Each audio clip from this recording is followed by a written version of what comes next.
Alright guys, today we are going to be looking at the last plate boundary to learn about. It is convergent boundary.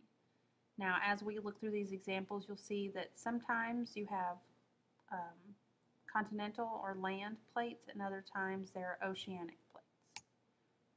A convergent boundary is when two plates come together or collide with each other. These are the four landforms or formations that can happen with convergent boundaries. You have mountains, trenches, island arcs, and volcanic mountain ranges.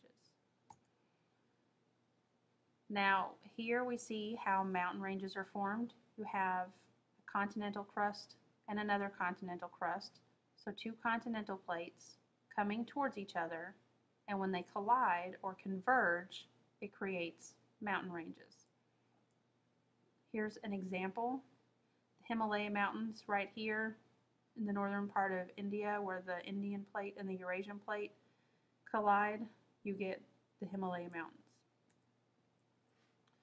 Subduction is something that you need to make sure that you connect with convergent boundaries.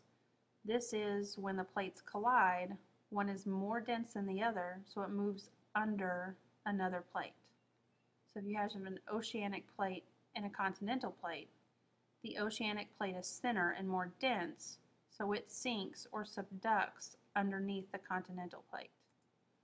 Here's what that looks like. So you have the oceanic crust here. It's coming toward the continental crust. The continental crust is coming toward the oceanic crust. The oceanic crust is more dense, so it sinks or subducts underneath the continental crust. As it subducts, the crust is melted into magma, and that magma is then pushed upward and it forms volcanic mountain ranges. And then right here on the oceanic crust, as it subducts, you get a trench in the ocean. Andes Mountains in South America are an example of volcanic mountain range.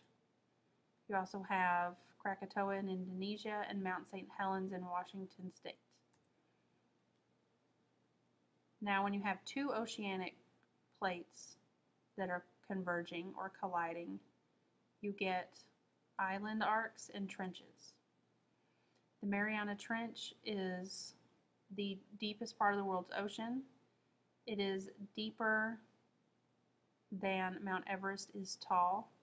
It's almost 7 miles deep. Here you can see a satellite image. You can see the Mariana Trench from outer space. The Hawaiian Islands are an example of an island arc. So you have an oceanic plate and an oceanic plate converging. One of them is more dense, so it sinks or subducts under.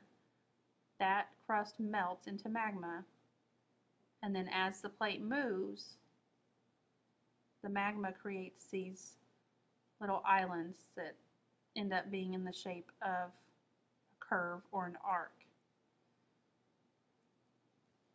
Here, the Japanese islands are also